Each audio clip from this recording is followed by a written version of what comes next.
berkumpul, kita antisipasi, kita waspada provokator. Setuju? Kalau ada teman-teman yang melihat yang mencurigakan, tangkap, serahkan kepada bapak-bapak polisi. Di belakang banyak polisi loh. Jangan digebukin, tangkap, diserahin ke polisi. Biar bapak-bapak polisi yang proses. Setuju? Kita aksi damai. Setuju? Kita datang dalam keadaan damai, maka pulang dalam keadaan aman. Setuju? Nah, jadi teman-teman, tadi sudah kita sama-sama sampaikan bahwa kita hadir di sini untuk memberikan support moral, untuk memberikan dukungan agar Mahkamah Konstitusi berani untuk memutuskan tentang gugatan batas usia. Betul? Setuju ya? Nah, jadi itu. Jadi Bapak Ibu yang hadir di sini, kalau ada yang nanya, "Bro, kenapa lu mau panas-panas aksi damai?" Maka jawabannya tadi sudah dijelaskan. Gitu. Setuju ya? Kita rela berpanas-panasan 2 jam ke depan. Setuju?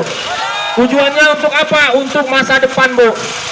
Maka kalau gugatan ini digabulkan, kita punya hak. Para pemuda punya hak di hari kemudian untuk jadi calon presiden dan calon wakil presiden. Betul? Nah, itu tujuannya. Ya, kawan-kawan semua, 15 menit lagi kita akan mendengarkan putusan dari Mahkamah Konstitusi. Kami harapkan semua berkumpul di tengah, jangan ada yang di pinggir. Kita di sini berjuang bersama satu tujuan, untuk mendukung batas usia minimum capres dan cawapres. Betul Bapak-bapak, Ibu-ibu? Kawan-kawan di sini masih semangat? Ya, beritahu teman-teman yang di pinggir semua, di sini kita berjuang bersama untuk mendukung MK mengenai batas usia capres dan cawapres. Jadi batas usia capres dan cawapres sebelumnya itu 40 tahun.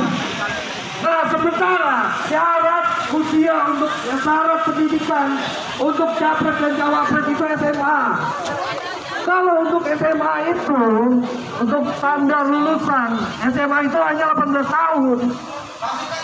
Kenapa dibikin 40 tahun? Kawan-kawan, semua satu komando, jangan mudah terprovokasi. Ikut semua komando ada di sini, jangan mudah terprovokasi. Pasukan tetap di mobil, jangan ada yang keluar terlebih dahulu. Ya kawan-kawan, jangan mudah terprovokasi, kita fokus di sini. Nah, kita mendukung batas usia minimum dengan gugatan yaitu 35 tahun. Nah, sementara kalau 40 tahun banyak anak muda yang dibatasi hak konstitusinya. Di sini teman-teman masih sepakat? Masih siap mendukung kaum muda? Ya, sepertinya teman-teman sebagian sudah pada sepakat ini, kedengaran suaranya. Masih siap mendukung kaum muda? Teman-teman masih bersedia dan siap mendukung kaum muda?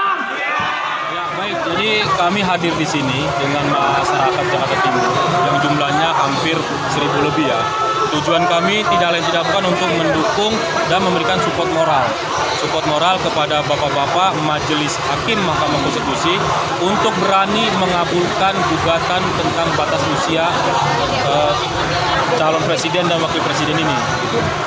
Jadi kami mensupport supaya mereka berani. Apa alasan Bapak bisa mendukung supaya bisa mengabulkan permohonan batasan usia ini dari 40 menjadi 35 tahun ini, Pak?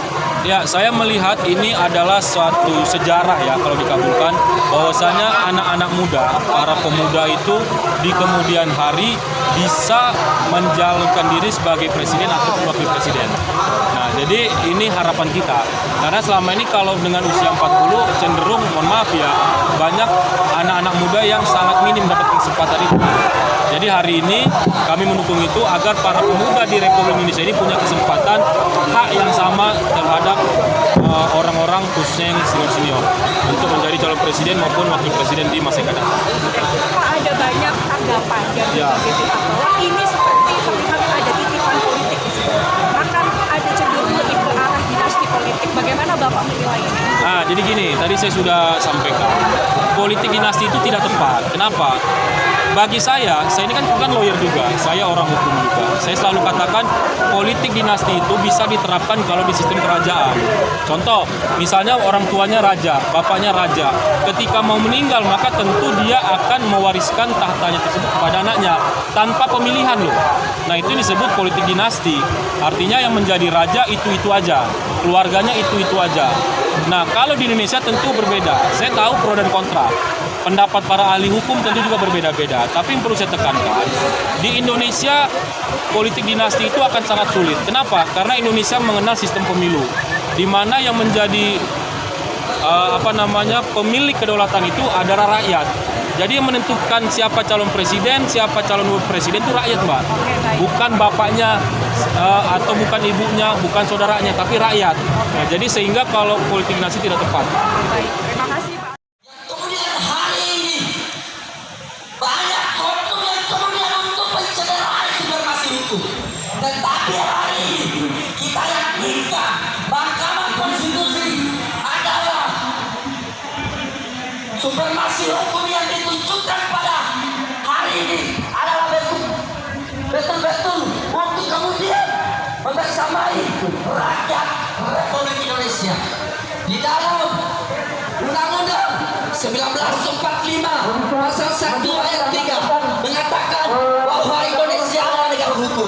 Indonesia adalah negara hukum, maka segala bentuk tindakan yang dilakukan oleh masyarakat rakyat Republik Indonesia itu